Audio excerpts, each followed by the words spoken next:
मेरा नाम हर्षित है। मैं अपनी बेरोजगारी से बड़ा ही परेशान था और जगह जगह नौकरी ढूंढ ढूंढ कर थक चुका था। एक जगह मेरा इंटरव्यू था लेकिन मुझे वहाँ भी नौकरी नहीं मिली थी। मैं वहाँ से आ रहा था। गर्मी बहुत तेज की थी। सर उठाकर मैंने आसमान की तरफ देखा तो धूप चिलचिलाती हुई आंखों में लग रही थी। मेरी आंखें नहीं खुल रही थी, माथे पर पसीना आ रहा था। तो मैंने साफ किया और गहरी सांस ली। आसपास देखने लगा कि आज तो सूरज भी आग उगल रहा था। ऐसा लग रहा था जैसे सूरज भी मुझे आजमा रहा है। पहले जो धक्के अपनी जिंदगी से तंग आकर मैं खा रहा था वही मेरे लिए बहुत थे कि आज इस गर्मी ने भी मेरा दिमाग खराब कर दिया था। मैं अपने हाथ में पड़ी हुई फाइल को अपने सर पर रखकर खुद पर छांव बनाने की तलाश करने लगा। कम से कम कुछ देर के लिए खड़ा होकर अपने शरीर को ठंडक ही पहुंचा लूं। सड़क किनारे में तेज तेज कदम उठाता हुआ चलता जा रहा था। तभी अचानक मुझे एक पेड़ नजर आया। मैं उस पेड़ के नीचे आकर खड़ा हो गया। पूरी सड़क पर चारों तरफ धूप फैली हुई थी। इस पेड़ के छांव में खड़े होकर मुझे कुछ सुकून मिल गया था। अपने बैग से पानी की बोतल निकालकर जैसे ही पीने के लिए मुंह लगाया तो पानी भी खत्म हो चुका था। पानी की एक बूंद भी बोतल के अंदर मौजूद नहीं थी। प्यास की वजह से मेरा बुरा हाल हो चुका था। दूर दूर तक कहीं भी मुझे नल नजर नहीं आ रहा था। प्यास से गला सूखा जा रहा था। हर कोई अपने अपने कामों में बिजी था। एक मैं ही था जो बेरोजगार और बदनसीबी लेकर पैदा हुआ था। बचपन से लेकर जवानी तक पहुँचते पहुँचते मैंने बहुत सारे सबक सीख लिए थे। पानी की खाली बोतल लेकर मैं आसपास नजर दौड़ाने लगा कि कहीं से पानी का अरेंजमेंट हो जाए, लेकिन मुझे कहीं भी पानी नजर नहीं आ रहा था। अगर कहीं कोई नल दिख जाता तो मैं उस बोतल को ही भर लेता। अभी मैं आसपास देख ही रहा था कि अचानक मुझे महसूस हुआ जैसे मेरे पास कोई खड़ा हुआ है। तभी किसी ने मेरे आगे हाथ बढ़ा दिया। मैं कंफ्यूज हो रहा था। मैंने जैसे ही उस हाथ की तरफ देखा तो उस हाथ में ठंडे पानी की बोतल थी। वह हाथ मेरी तरफ बढ़ रहा था। वह बिल्कुल गोरा दूध जैसा सफेद हाथ था। उसमें सोने की एक अंगूठी और चमकीली चमकीली चूड़ियां थी। मैंने इस हाथ से नजरें जब सामने की तरफ उठाकर उस इंसान के चेहरे पर डाली तो मैं चौंक गया था। वह एक औरत थी जिसने गुलाबी रंग की साड़ी पहनी हुई थी। वो औरत बहुत ज्यादा खूबसूरत थी। उसकी उम्र तो 40 साल लग रही थी, लेकिन इतनी उम्र होने के बावजूद भी उसका शरीर ऐसा था जैसे किसी 20 से 25 साल की लड़की का होता है। उसने अपने आप को बहुत फिट बनाकर रखा हुआ था। उसकी आंखों पर एक अजीब सी चमक थी और चेहरे पर मुस्कुराहट आई हुई थी। उसने हाईफाई मेकअप कर रखा था। कहने लगी, यह लो पानी पी लो, तुम्हें प्यास लग रही थी ना। मैं वहाँ दूर से खड़ी हुई तुम्हें काफी देर से देख रही हूँ। तुम मुझे कुछ परेशान नजर आ रहे हो जैसे तुम्हारी हालत है। तुम्हारी हालत को देखकर लगता है कि तुम बहुत ज्यादा ही पर परेशान होकर आ रहे हो। मैंने भी ठंडे पानी की बोतल को पकड़ा और वहीं पर खड़े होकर पानी पीने लगा, क्योंकि अब मैं भी ज्यादा देर पानी के बिना नहीं रह सकता था। मुझे बहुत तेज प्यास लग रही थी। एक ही सांस में मैं वह पानी खत्म कर चुका था। मैंने वह बोतल उस औरत को वापस कर दी। वह इतनी ज्यादा खूबसूरत थी कि आसपास के काफी सारे मर्द उसे घूर घूर कर देख रहे थे। वो एक बड़ी सी गाड़ी में आई हुई थी। देखने में काफी अमीर लग रही थी। उसका गेटअप बता रहा था कि वह बहुत अमीर औरत, अच्छे परिवार से बिलोंग करती है। मैंने उस औरत को थैंक यू कहा और उन्हें बताया कि जी मैं यहाँ पर पास में ही अपने जॉब इंटरव्यू के लिए आया था। काफी टाइम से जॉब ढूंढ रहा हूँ, लेकिन जॉब है कि मिल ही नहीं रही। मैं हिंदुस्तान के कई बेरोजगार लड़कों में से ही एक हूँ। काफी जगह पर नौकरी के लिए इंटरव्यू दे चुका हूँ, लेकिन हर बार मेरी किस्मत मुझे सिर्फ अंगूठा ही दिखा देती है। जानता हूँ कि हर जगह सोर्स के थ्रू ही नौकरी मिल पाती है, लेकिन मेरी सोर्स लगाने वाला तो कोई भी नहीं है। मेरे इतना पढ़ा लिखा होने का भी कोई फायदा नहीं। फिलहाल आपका थैंक यू। मैंने इस औरत को एक दो बार फिर से थैंक यू कहा और जल्द से जल्द मैं अपने घर जाना चाहता था, क्योंकि घर जाकर मुझे अपनी बीमार माँ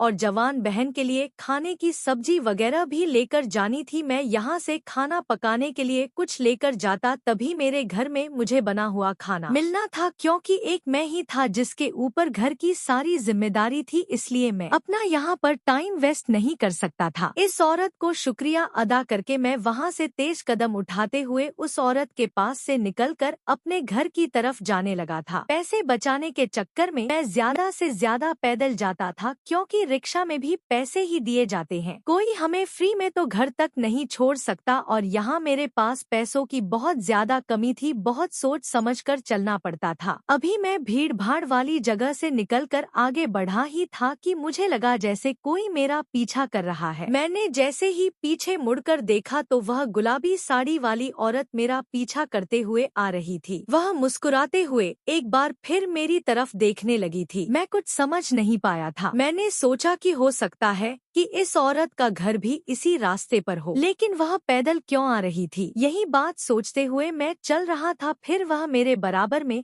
आकर मेरे कदम से कदम मिलाकर चलने लगी तो एक सेकंड के लिए मैं रुक गया था। मेरे रुकने पर वह भी रुक गई और फिर स्टाइल बनाकर खड़ी हो गई और लगातार मुझे देखने लगी। इस औरत की हरकतें मुझे बहुत अजीब लग रही थी। मुझे तो वह औरत कोई मेंटल सी लगने लगी थी, लेकिन इतनी खूबसूरत औरत भला मेरा पीछा क्यों कर रही थी? फिलहाल मेरी खुददारी मेरे बीच में आ गई थी और मैं इस औरत की चालाकी को अच्छे से समझता था। मैंने घूरकर उसे देखा और कहने लगा कि क्या बात है मैडम, आप मेरा पीछा क्यों करती हुई आ रही हो? मैंने आपको थैंक यू बोल दिया है, क्या अब आपको पानी के भी पैसे देने पड़ेंगे? वह मेरे ये शब्द सुनकर मुस्कुराने लगी थी। इस टाइम उसने अपने पर से एक एनवेलप निकाला और मेरे हाथ पर रख दिया। वह एनवेलप देखकर मुझे शौक लगा था कि क्या था इस एनवेलप के अंदर और यह औरत इसे मुझे क्यों दे रही थी। मैंने खोलकर देखा तो मुझे अचानक ही झटका लग गया था। उसमें तो बहुत सारे पैसे मौजूद थे जिनको मैं गिन तो नहीं सका था, लेकिन इतना आइडिया तो हो चुका था कि वह लाखों रुपए थे। मेरे तो हाथ कांपने लगे थे। इधर मेरी जेब में सिर्फ 20 लाख रुपए ही पड़े हुए थे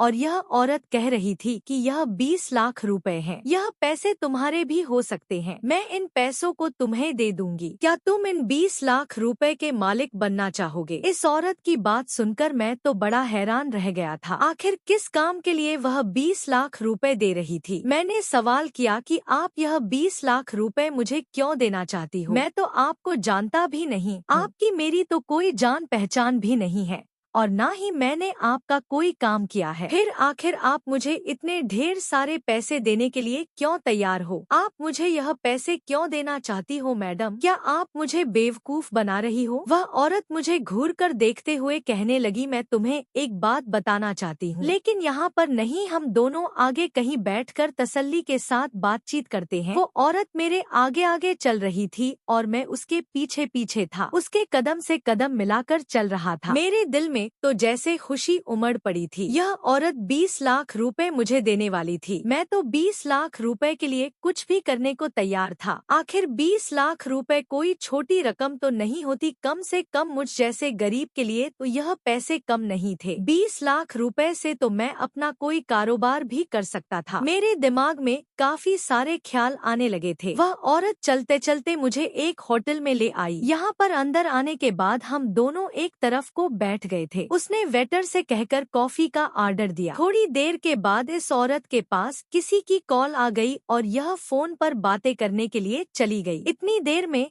चारों तरफ होटल को नजर दौड़ा दौड़ा कर देख रहा था। यह काफी बड़ा होटल था और यहाँ पर अमीर अमीर लोग ही आया करते थे। मैं तो कभी इसके पास से भी होकर नहीं गुजरा था, क्योंकि मेरी इतनी औकात ही नहीं थी। थोड़ी देर के बाद यह औरत मेरे पास जाकर दोबारा से अपनी चेयर पर बैठ गई थी। वेटर भी कॉफी लेकर आ गया था। उसने मुझसे कहा, कॉफी पियो। कॉफी पीते पीते बातें करते हैं। मेरे दिल में बार बार यह ख्याल जाग रहा था कि ना जाने यह औरत मुझसे क्या बात कहने वाली है। वह अपने मोबाइल में ना जाने क्या कर रही थी। मैं उसे देखकर घबरा गया था कि कहीं यह मुझसे कोई ऐसा वैसा काम करने के लिए तो नहीं कहेगी जिसे मैं नहीं कर सकूंगा। मैं एक बहुत ईमानदार इंसान हूँ। सारी जिंदगी मैंने सादगी से गुजार दी। मैं कोई गैर कानूनी काम करके फंसना नहीं चाहता। थोड़ी देर के बाद उसने अपना मोबाइल रख दिया था। मेरी तो कॉफी फिनिश हो चुकी थी। उसके बाद जो उसने मुझे काम बताया उसे सुनकर मेरे होश उड़ गए थे। वह कहने लगी, तुम्हें मेरी बेटी के साथ एक रात गुजारनी होगी। मेरी बेटी लड़कों में बहुत इंटरेस्टेड है। यकीन मानो वह तुम जैसे जवान लड़कों के लिए तो पागल हुई फिरती है। कल मेरी बेटी का बर्थडे है और मैं चाहती हूँ कि मैं उसे कोई गिफ्ट दे सकूं। मैं तुम जैसे जवान और स्मार्ट लड़के को उसे गिफ्ट करना चाहती हूँ। वह औरत इतनी ज्यादा पागलों जैसी बातें कर रही थी। मैं उसकी बात सुनकर हैरान हो गया था। मुझे उससे इस चीज की उम्मीद नहीं थी। मैंने तो कभी सपने में भी नहीं सोचा था कि भला एक औरत इस तरह के लिमिट क्रॉस कर देने वाली बातें भी कर सकती है। वह अपनी बेटी के लिए ही किसी जवान लड़के का बंदोबस्त कर रही थी ताकि वह रात भर उसकी इज्जत के साथ खेल सके। शर्म के मारे मैंने अपने कान बंद कर लिए थे। मैं कहने लगा कि माफ कीजिए मैडम, मैं कोई ऐसा वैसा लड़का नहीं। भले ही मैं बेरोजगार हूँ, गरीब हूँ, मगर मैं कभी भी ऐसा घिनौना काम करने के लिए तैयार नहीं हो सकता। इतनी बात कहकर मैं वहाँ से उठकर जाने लगा था कि उसने फिर से वही एनवेलप 20 लाख रुपए वाला मेरे सामने रख दिया। उसने वो एनवेलप से 20 लाख रुपए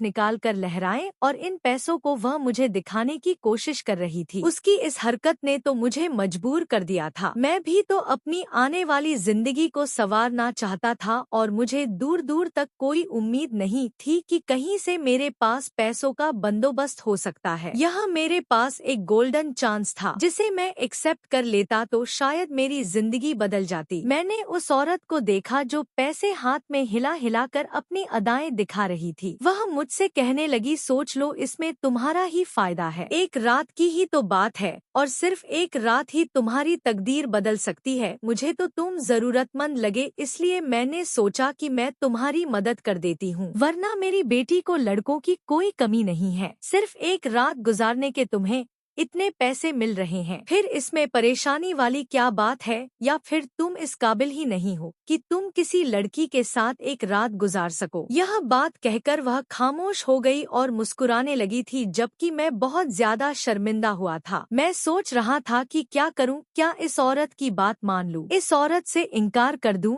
और घर चला जाऊं। घर में भी बहुत ज्यादा तंगी आई हुई है, मेरी माँ भी बीमार है। मेरे कुछ समझ नहीं आ रहा था कि मैं क्या करूं। एक जवान बहन भी है जिसकी मुझे शादी करनी है। मेरे अलावा मेरी बहन और माँ का कोई सहारा भी तो नहीं है। हमारा छोटा सा ही घर था। मेरे पिता भी काफी सालों पहले मर चुके थे। मेरी माँ के पास जुड़ा कटा कुछ भी नहीं था। मेरी माँ ने मुझे जैसे तैसे पढ़ाया लिखाया था, लेकिन फिर भी मुझे नौकरी नहीं मिल पा रही थी। मैं था तो बेरोजगार ही। मैंने जल्दबाजी में फैसला कर लिया कि मैं उस औरत की बात मानने के लिए तैयार हूँ। वह मुस्कुराने लगी थी और कहने लगी, वेल डन, मुझे तुमसे यही उम्मीद थी। इसमें तुम्हारा ही फायदा है। यह पैसे तुम्हारी तकदीर बदल देंगे। उसके बाद उसने 20 लाख रुपए में से मुझे 50 लाख रुपए एडवांस दे दिए थे। वह पैसे देकर कहने लगी, यह लो तुम्हारा एडवांस, जाओ जाकर ऐश करो। बाकी के बचे हुए पैसे मैं तुम्हें काम होने के बाद दूंगी। मैं भी वह 50 लाख रुपए लेकर अपने घर की तरफ चला आया था। उस औरत ने मुझे अपना मोबाइल नंबर और घर का एड्रेस भी दे दिया था और बता दिया था कि मुझे किस टाइम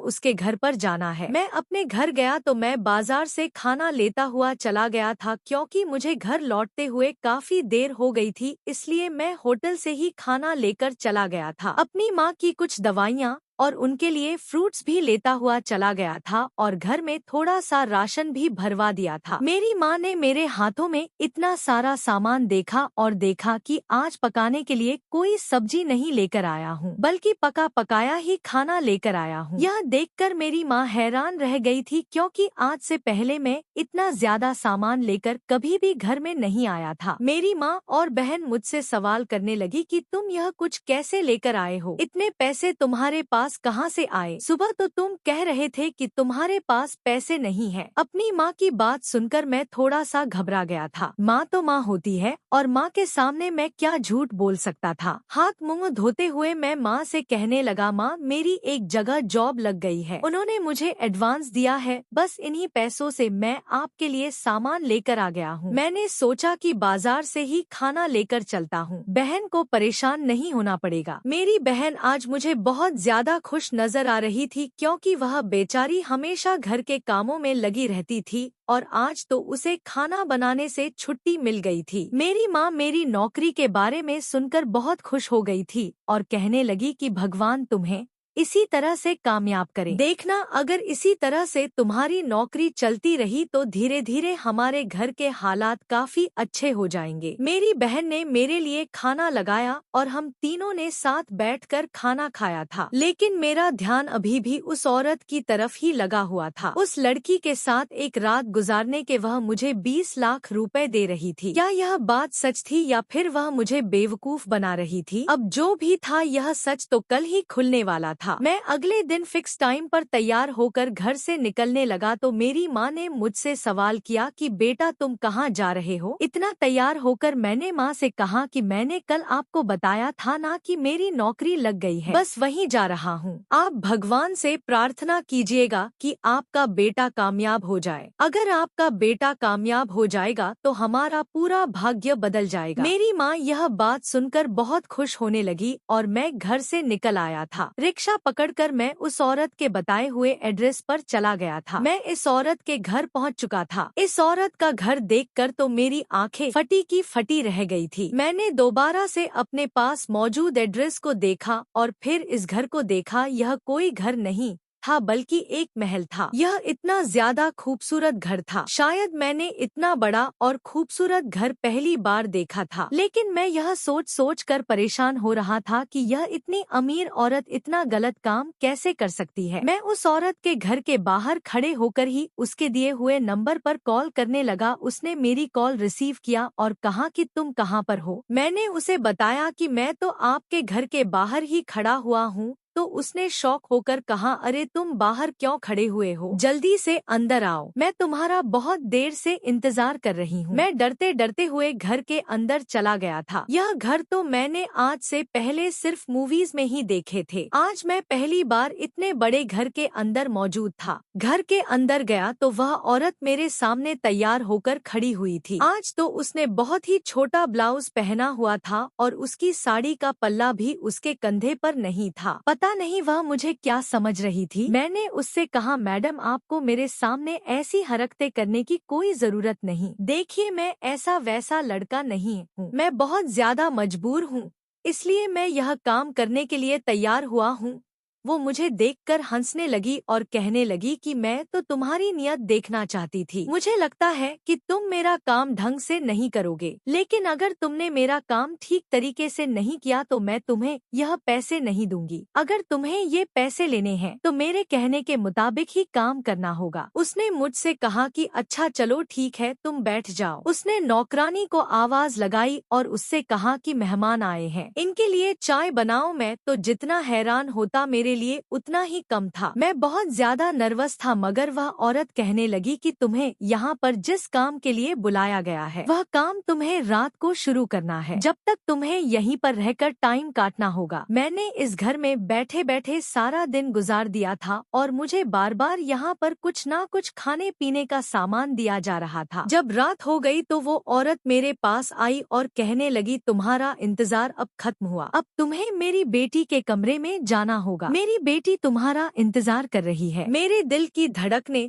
तेज हो चुकी थी। आखिरकार मैं भी लड़का था, फीलिंग्स पर कंट्रोल आखिर कब तक रख सकता था। मैंने सोचा कि जितनी खूबसूरत यह औरत है, इसकी बेटी भी इतनी ही खूबसूरत होगी और इसकी माँ मुझे खुद अपनी बेटी के कमरे में भेज रही है, तो फिर मैं इस काम के लिए मना क्यों करूँ। मैं वहाँ से सीढ़ियाँ चढ़ते हुए उस औरत की बेटी के कमरे के बाहर आ गया था। उसकी माँ ने खुद ही कमरा खोला था। मेरा दिल जोर जोर से धड़क रहा था और मैंने कमरे के अंदर कदम रखा तो सामने का नजारा मेरे होश उड़ा रहा था। कमरे को इस तरह से सजाया गया था जैसे यहाँ पर आज मेरी सुहागरात हो। एक लड़की बेड पर लेटी हुई थी। वो लड़की बहुत ज्यादा खूबसूरत थी। इतनी ज्यादा खूबसूरत लड़की को तो मैंने आज से पहले कभी नहीं देखा था। लेकिन एक अजीब बात यह थी कि जो लड़की थी यह सो क्यों रही थी, या फिर यह जरूर बेहोश थी। मैंने उसे लेटा हुआ देखकर उसकी माँ से सवाल किया कि यह लड़की क्यों सो रही है। वह औरत धीरे से कहने लगी, क्योंकि यह बेहोश है और मैंने खुद ही इसको बेहोश किया है। तुम्हें जो कहा गया है तुम सिर्फ वही करो और फिर जब काम पूरा हो जाए तो तुम मुझसे आकर पैसे ले जाना। वह औरत मेरे कंधे पर हाथ मारकर वहाँ से चली गई और बाहर से कमरा लॉक कर गई थी। मैं चलता हुआ उस लड़की के करीब जाकर खड़ा हो गया था। वो इतनी ज्यादा खूबसूरत थी कि उसके चेहरे से मेरी नजर हटी नहीं रही थी। धीरे धीरे मैं भी देखने लगा था। मैं खुद पर कंट्रोल करना चाह रहा था। फिर जिस काम के मुझे पैसे दिए गए थे, मैंने इस काम पर ध्यान देना शुरू कर दिया। इस कमरे में मुझे लगभग 2 घंटे बीत चुके थे और वह लड़की मेरा चैन चुरा चुकी थी। मैंने कमरे की खिड़की से बाहर की तरफ देखा तो उस लड़की की मां ना जाने के सोच विचार में टहल रही थी। शायद वह मेरा ही इंतजार कर रही थी। मैंने अपनी शर्ट के न लगाए और सीढ़ियां उतरता हुआ नीचे आ गया था और उस औरत के पास जाकर खड़ा हुआ। वह घूरती हुई नजरों से मेरा चेहरा देखने लगी। मैंने चेहरे पर मुस्कुराहट सजाकर उससे कहा कि मैडम, आपका काम हो चुका है। यह सुनकर उसके चेहरे पर मुस्कुराहट आ गई थी। वह कहने लगी, मेरी बेटी जागी तो नहीं है ना, उसने कोई रिएक्ट तो नहीं किया, तुम्हें परेशान करने की तो कोशिश नहीं की ना। मैंने साफ साफ शब्दों में कह दिया कि नहीं, वह बेचारी तो बेहोश ही है और मैं अपना काम पूरा कर चुका हूँ। यह सुनकर उसने खुशी से अपने पास मौजूद 20 लाख रुपए निकाले और मेरे हाथ पर रख दिए थे। वह कहने लगी कि जाओ, अब दोबारा मुझे कहीं नजर मत आना और तुम्हारा काम पूरा हो चुका है। यह भी ध्यान रखना कि इस बारे में किसी को बताने की जरूरत नहीं है, वरना तुम जानते ही हो कि मैं तुम्हारा क्या हाल करूंगी। और तो और इस काम में तुम पर भी इल्जाम आएगा। मैं इस औरत की हर बात को सुनकर वहाँ से निकल आया था। बैठे बिठाए मुझे 20 लाख रुपए मिल गए थे। मेरे लिए बहुत खुशी की बात थी। माँ को बहाना लगाकर बता दिया कि ऑफिस के पहले दिन ही बॉस ने मेरे काम से खुश होकर मुझे इतने सारे पैसे दे दिए। अब तो मेरा काम भी चल जाएगा और हमारी जिंदगी से गरीबी दूर चली जाएगी। मेरी माँ तो मेरी खुशियों को देखकर अचानक सोच में पड़ गई थी। अभी रात हुई थी जब मुझे उस औरत की दोबारा से कॉल आई। वह कॉल करते ही कहने लगी कि मैं तुम्हारी तरफ से बहुत खुश हूँ। तुमने मेरे दिल की तमन्ना आज पूरी कर दी है। मुझे नहीं पता था कि तुम मेरा काम इस तरह से भी पूरा कर सकते हो। मुझे तुम्हारा काम बहुत पसंद आया है। अगर तुम्हें और पैसों की जरूरत हो तो मुझे बता देना, मैं तुम्हें पैसे भिजवा दूंगी। मैं तो समझ रही थी कि तुम अपना काम सही तरीके से नहीं करोगे, मगर जिस तरह की मेरी बेटी की हालत हो रही है, तुम नहीं जानते कि तुमने मेरा काम कितना आसान कर दिया। उस औरत की बात सुनकर मैं फोन बंद कर चुका था। मैंने अपना मोबाइल निकाला और उस पर एक वीडियो देखने लगा। क्या कमाल की वीडियो थी जो मैंने उस औरत के घर में रिकॉर्ड की थी। सही टाइम आने पर यह वीडियो भी उस औरत की जेब से पैसे निकलवाने के लिए मेरे काम आने वाली थी। मेरे दिल में तो लालच जाग उठा था, जो अब इतनी आसानी से खत्म नहीं होने वाला था। मैंने जब टाइम देखा तो रात के 12 बज रहे थे। अब मुझे सोना चाहिए था क्योंकि सुबह मैं एक बहुत बड़े काम को अंजाम देने वाला था। अगली सुबह मैं उठा और दोबारा वहीं पर चला गया। उस औरत का आलीशान बंगला बना हुआ था। लगभग 7 बजे का टाइम था। उस टाइम तो अमीर लोग घोड़े बेचकर सो रहे होते थे। मैंने बाहर आकर एक नंबर पर कॉल की तो थोड़ी देर के बाद उस घर का दरवाजा खुला। दरवाजा खुलते ही वह घर से बाहर निकल गई थी और वह मेरे साथ बाइक पर बैठ गई। यह बाइक भी मेरी नहीं थी, मैंने अपने किसी फ्रेंड से थोड़ी देर के लिए उधार मांगी थी। मुझे अब सीधा कोर्ट जाना था, जहां मैं इस लड़की के साथ कोर्ट मैरिज करने वाला था। जैसे ही कोर्ट के बाहर खड़े होकर मैंने उस लड़की को देखा तो वह अपने चेहरे को झुकाकर खड़ी हुई थी। इस लड़की की उम्र लगभग 20 साल थी और इसका नाम अंजलि था। वह बहुत ज्यादा खूबसूरत थी। उसकी बड़ी बड़ी आंखों में आंसू भी थे। जो कदम वह मेरे साथ उठाने जा रही थी वह उसकी ही भलाई के लिए था, मगर अफसोस कल के गुजरे हुए हालात हमें याद आने लगे। उसके बाद ही मैंने यह फैसला किया था कि मैं इस लड़की के साथ शादी कर लूंगा। कुछ देर बाद कानूनी तौर पर हम दोनों पति पत्नी बन चुके थे। मैं उसकी फीलिंगलेस का पूरा शरीर कांप रहा था। वो बिल्कुल खामोश थी और उसकी आंखें बार बार नम हो रही थी। जब उसने कोर्ट मैरिज के पेपर्स पर साइन किए थे वह बेचारी फूट फूट कर रो रही थी, मगर ऐसा करना भी तो बहुत जरूरी था। कल रात जब मैं कमरे में गया था और वह औरत जब कमरा बंद करके वहाँ से चली गई थी तो मैंने एक नजर उस लड़की को देखा। वह लड़की बहुत ज्यादा खूबसूरत थी, किसी फिल्म में हीरोइन से कम नहीं लग रही थी। मेरी नजर उसकी खूबसूरती से हटी नहीं रही थी। उसकी खूबसूरती को देखकर मैं क्या कोई भी लड़का उसका फायदा उठाने के लिए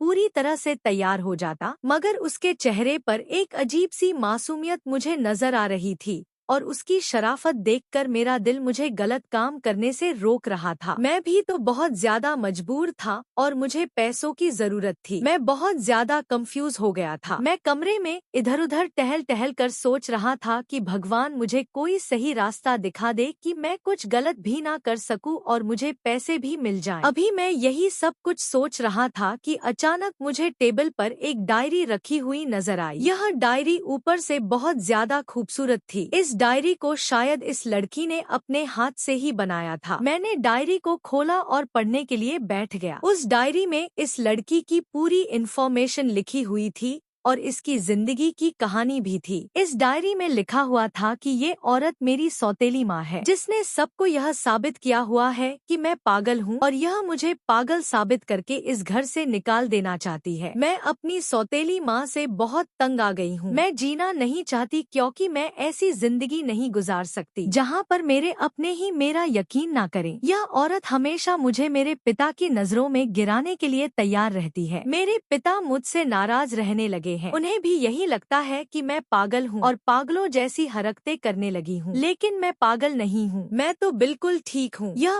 औरत मुझे घर से निकालकर मेरे हिस्से की जायदाद अपने नाम करवाना चाहती है और भी इस डायरी में बहुत सी बातें लिखी हुई थी जिन्हें पढ़कर मेरा दिल दहल गया था। इस लड़की ने लिखा हुआ था कि मेरी यह सौतेली माँ मेरे साथ काफी कुछ गलत कर चुकी है। अब मेरे अंदर बर्दाश्त खत्म हो गई है। अब आगे अगर इसने मेरे साथ कुछ भी गलत करने की कोशिश की और मेरे पिता की नजरों में मुझे गलत साबित किया तो मैं सुसाइड कर लूंगी। उस लड़की की कहानी में बहुत दर्द था। वह बेचारी बचपन से ही बहुत परेशान थी। मुझे उस बेचारी लड़की पर बहुत तरस रहा था और अब उसके सौतेली माँ थी कि उसने मुझे काम दिया था कि मैं उसके साथ एक रात गुजारूं। मैं समझ गया था कि उसकी माँ उस पर गलत आरोप लगाकर उसे बदनाम करना चाहती है ताकि वह अपने पिता की नजरों में गिर जाए और उसका पिता अपनी जायदाद से अपनी बेटी को निकाल दे। भले ही मैं उस औरत का काम करने के लिए तैयार हो गया था, लेकिन मेरी ईमानदारी मुझे ये काम करने से रोक रही थी। अब तो मैं समझ गया था कि अगर इस लड़की के साथ और ज्यादा गलत किया गया तो यह लड़की अपनी जान ले लेगी और मैं एक मासूम लड़की को अपनी वजह से मरने नहीं देना चाहता था। अगर वह होश में होती और अपनी मर्जी के साथ यह सब कुछ करती तो भी शायद मेरी ईमानदारी मुझे उसके साथ यह सब कुछ करने से रोक लेती, मगर वह बेखबर सो रही थी। होना हो उसकी माँ ने जबरदस्ती उसको बेहोश किया है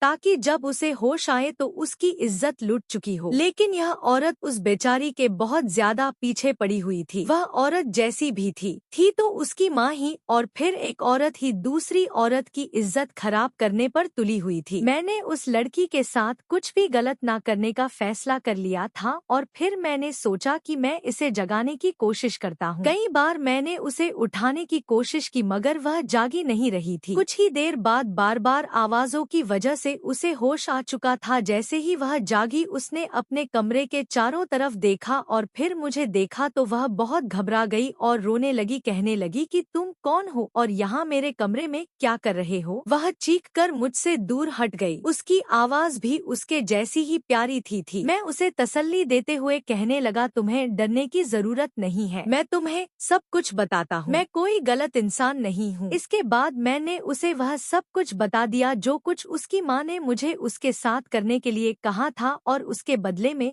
मुझे 5 लाख देने का वादा भी किया था। यह सुनकर तो उसको अपने कानों पर विश्वास नहीं हो रहा था। वह अपने हाथों में अपने चेहरे को छुपाकर फूट फूट कर रोने लगी, कहने लगी, मुझे पता था कि मेरी सौतेली माँ बहुत घटिया औरत है, लेकिन मुझे यह नहीं पता था कि वह एक औरत होते हुए इस हद तक भी गिर सकती है। सही कहा है किसी ने कि सौतेली माँ सौतेली ही होती है। वह कभी भी आपके साथ सगे जैसा बिहेवियर नहीं कर सकती। वह मुझे अपने बारे में बताते हुए कहने लगी, जब मैं 10 साल की थी मेरी माँ की एक बीमारी के कारण मौत हो गई। मैं अपने माता पिता की इकलौती बेटी थी। मेरे पेरेंट्स मुझ पर जान निछावर करते थे। हमारे पास किसी चीज की कोई कमी नहीं थी। मेरे पिता ने मेरे जन्म के बाद ही यह बंगला मेरे नाम कर दिया था और जो उनकी बड़ी प्रॉपर्टी थी वह मेरे पिता ने मेरी माँ के इलाज पर खत्म कर दी थी क्योंकि वह माँ को हर तरह से बचाना चाहते थे। उन्होंने पैसों को पानी की तरह बहाया था, लेकिन फिर भी मेरी माँ माँ नहीं बच सकी। फिर एक दिन मेरी माँ हमें इस दुनिया से छोड़कर चली गई। इसके बाद मेरे पिता ने मेरी माँ की मौत के गम को अपने दिल से लगा लिया और वह इसी गम में बर्बाद होते चले गए। उन्होंने अपने बिजनेस पर भी कोई ध्यान नहीं दिया। मेरे पिता बर्बाद होते चले गए। यह बंगला मेरे नाम था, मैं इस बंगले की मालिक थी और मैं भी अपने आप को बहुत अकेला महसूस करने लगी थी। मुझे पढ़ाई भी करनी होती थी, लेकिन कुछ बातें ऐसी होती हैं कि एक मर्द सिर्फ अपनी पत्नी से ही कर सकता है। मैं बेटी होकर अपने पिता का भरपूर ख्याल रखती थी, मगर फिर भी अपनी पढ़ाई में बिजी होने की वजह से मैं अपने पिता के साथ ज्यादा टाइम स्पेंड नहीं कर पाती थी। मेरे पापा को उनके रिश्तेदारों ने समझाया कि उन्हें दूसरी शादी करनी चाहिए। अब मेरी उम्र 15 साल हो गई थी और मैं धीरे धीरे जवान होने लगी थी और इसी तरह मेरे पापा की शादी मेरी सौतेली माँ के साथ हो गई, क्योंकि यह मेरे पापा के दोस्त की बहन थी और यह तलाकशुदा थी। इस औरत के पति ने इसे तलाक देकर घर से निकाल दिया था। मेरे पिता ने इससे शादी करके इसे हमारे घर में सहारा दिया। मेरे पापा को लगता था कि यह औरत मेरे पापा और उनकी बेटी का बहुत ख्याल रखेगी। मुझे भी अपने पापा की दूसरी शादी से कोई ऐतराज नहीं था, क्योंकि मैं सोचती थी कि इस तरह से मेरे पापा का अकेलापन दूर हो जाएगा और मुझे भी माँ का प्यार मिल जाएगा। लेकिन इस औरत ने घर में आने के बाद एक के बाद एक मेरे खिलाफ चाल चली, क्योंकि यह औरत अच्छे से जानती थी कि इस बंगले के अलावा मेरे पापा के पास और कोई प्रॉपर्टी नहीं है, क्योंकि जो बची कुची प्रॉपर्टी थी वह काफी सालों पहले मेरी माँ के इलाज में खत्म हो चुकी थी। अब जो कुछ भी है वह यही है, मेरे पापा का बिजनेस बहुत अच्छा है, वह काफी सारा पैसा कमाते हैं, क्योंकि उन्होंने दूसरी शादी करने के बाद अपने बिजनेस पर दोबारा से ध्यान देना शुरू कर दिया था। लेकिन इस औरत को हमेशा यही बात खलती रही कि यह बंगला उसके पति की बेटी के नाम क्यों है। हालांकि वह अब मेरे पिता की पत्नी बनकर इस घर में आ गई थी, तो यह बंगला उसके नाम होना चाहिए था। मैं उसको अपनी माँ समझकर उसके करीब जाती थी, लेकिन वह औरत हर बार मुझे धुतकार देती थी। मेरे पिता के सामने तो ऐसे रिएक्ट करती थी जैसे मुझसे बहुत प्यार करती है, लेकिन उनके पीछे मुझ पर अत्याचार करती थी, मुझे खाना नहीं देती थी। मैं बहुत ज्यादा परेशान रहने लगी थी। इसी तरह से मेरी उम्र 18 साल हो गई और इस औरत ने मुझ पर इल्जाम लगा कर मेरे पिता को मेरे खिलाफ कर दिया। कभी कभी मेरे पिता मेरी बात मान लेते थे, लेकिन कभी कभी वह मुझ पर इस औरत के लिए हाथ भी उठा दिया करते थे। इस औरत ने मेरी ऐसी अजीब अजीब हरकतें मेरे पिता को बताई कि उन्होंने मुझे पागल समझना शुरू कर दिया और सिर्फ मुझे कमरे में बंद रहने के लिए ही कहा। मैं पिछले 7-8 सालों से इस कमरे में ही बंद रहती हूँ। मेरी माँ चाहती है कि मेरे पिता मुझसे मेरी जायदाद वापस ले लें, लेकिन अभी तक मेरे पिता के दिमाग में ऐसी कोई बात नहीं आई है। लेकिन वह औरत यही चाहती है कि मेरे पिता मुझसे मेरी जायदाद लेकर उस औरत के नाम कर दे, क्योंकि वह उनकी पत्नी बनकर इस घर में आ गई है और इस पर अब उसी का हक है। लेकिन मैं नहीं चाहती कि मेरी जायदाद उसके नाम हो जाए। अगर मैं उसको अपना बंगला भी दे दूं तो वह बदले में मुझे प्यार दे, लेकिन वह औरत बदले में मुझे प्यार नहीं देना चाहती। वह मुझे इस घर से निकाल देना चाहती है। मुझे पता है अगर मैंने उसके नाम अपना बंगला करवा दिया तो वह मुझे और मेरी जिंदगी को और भी ज्यादा खराब कर देगी। वह मेरी जिंदगी पहले ही काफी खराब कर चुकी है, क्योंकि वह मुझे पागल साबित कर चुकी है, मेरे पिता को मेरे खिलाफ कर चुकी है और मेरा अपने कमरे से निकलना भी बिल्कुल बंद हो गया। इसलिए तो इस औरत ने ये चाल चली कि वह तुम्हें मेरे कमरे में एक रात गुजारने के लिए भेज दे। मुझे पूरा यकीन है कि इस कमरे में कहीं ना कहीं कैमरे लग रहे होंगे, ताकि वह सबूत इकट्ठा करने के बाद मेरे पिता को दिखाएं और अब की बार मेरे पिता मुझे धक्के मारकर अपनी जायदाद से बेदखल करके मुझे इस घर से निकाल देंगे और वह औरत इस घर में खुशी खुशी ऐश करेगी। वह लड़की जोर जोर से रो रही थी, कहने लगी मेरा इस दुनिया में मेरे पिता के अलावा कोई नहीं है, लेकिन यह औरत मेरे पिता को मुझसे छीन चुकी है। मुझे अपनी ऐसी जिंदगी बिल्कुल भी अच्छी नहीं लगती। मैं मरना चाहती हूँ, मैं मर जाना चाहती हूँ। वह जोर जोर से चिल्ला रही थी। मैंने उसे खामोश किया और कहा कि मैं तुम्हारा साथ दूंगा, तुम फिक्र मत करो, मैं ऐसा इंसान नहीं हूँ कि तुम्हारा फायदा उठाऊं, वो मेरी बात सुनकर खामोश हो गई। मैंने कहा, मैं तुम्हारी डायरी पढ़ चुका हूँ, मुझे तुम्हारी बीती हुई जिंदगी के बारे में तुम्हारी डायरी ने सब कुछ बता दिया है। वह कहने लगी, तुम मेरी किस तरह से मदद करोगे? मैंने कहा, मैं तुमसे शादी करूंगा, मुझे तुम्हारी जायदाद से कोई मतलब नहीं। मैंने फिर उसे अपने प्लान के बारे में बताया और मैं शर्ट के बटन लगाता हुआ नीचे उतर आया। मैंने उसकी माँ से पैसे लिए थे और वहाँ से निकल आया था। अगले दिन हमारे प्लान के मुताबिक उस लड़की अंजलि ने अपनी माँ को रोते हुए बताया कि उसकी इज्जत खराब हो गई है। तभी तो मुझे उस औरत ने फोन करके बताया था कि तुमने बहुत अच्छे तरीके से काम किया है। मैं उसे अपने साथ ले आया था और हम दोनों ने कोर्ट मैरिज कर ली थी। अंजलि का पिता 2 दिन के लिए अमेरिका गया हुआ था। जब 2 दिन के बाद अंजलि का पिता घर आया तो अंजलि की माँ ने उसे बताया कि तुम्हारी बेटी ने किसी के साथ अपना मुंह काला किया है, अब जल्दी से इसे घर से धक्के मार कर निकाल दो। अंजलि की माँ ने उसके कमरे में लगे हुए कैमरे की रिकॉर्डिंग उसे दिखाना चाहा, लेकिन वह रिकॉर्डिंग चली ही नहीं क्योंकि मैंने कैमरे का तार डिस्कनेक्ट कर दिया था, जिसके बाद उसके अंदर कुछ भी रिकॉर्ड नहीं हुआ क्योंकि अंजलि मुझे बता चुकी थी कि इस कमरे में जरूर कैमरे होंगे और उसके बताने के मुताबिक जब मैंने कमरे में चेक किया तो कमरे में कैमरा मौजूद था क्योंकि उसकी माँ सबूत इकट्ठा करना चाहती थी। लेकिन मेरे पास एक ऐसा सबूत था जिसने अंजलि की सौतेली माँ को बर्बाद करके रख दिया। मैं अंजलि के पिता के घर पहुँचने से पहले ही उनको उनकी पत्नी की कॉल रिकॉर्डिंग उन्हें भेज चुका था। जब अंजलि की माँ ने दूसरे दिन कॉल करके मुझसे कहा कि तुमने मेरी बेटी के साथ बहुत अच्छा काम किया है, मैं ऐसा ही चाहती थी कि उसकी जिंदगी बर्बाद हो जाए और वह फूट फूट कर रोए। वह इसी तरह से रो रही है। अगर तुम्हें पैसों की जरूरत हो तो मुझसे और ले लेना। यह पूरी बात मैंने अपने मोबाइल में रिकॉर्ड कर ली थी और वही रिकॉर्डिंग मैंने अंजलि के पिता को सेंड कर दी थी। अंजलि के पिता ने अपनी बेटी पर हाथ उठाने के बजाय अपनी पत्नी पर हाथ उठाया और उसे वह रिकॉर्डिंग सुना दी। अंजलि की माँ को यह उम्मीद नहीं थी कि अपने बिछाए हुए जाल में वह खुद ही फंस सकती है। अंजलि ने भी सब कुछ सच सच बता दिया था और कहा था कि वह मेरे साथ शादी कर चुकी है। मैं भी मौके पर पहुंच गया और मैंने कहा कि इस औरत ने मुझे इस गलत काम के लिए पैसे दिए थे। अंजलि के पिता ने अपनी दूसरी पत्नी को डिवोर्स देकर घर से निकाल दिया। अब अंजलि की सौतेली माँ दर-दर की ठोकरें खा रही है और अंजलि के पिता ने खुशी खुशी मेरी और अंजलि की शादी धूमधाम से कर दी। जरूर मेरे दिल में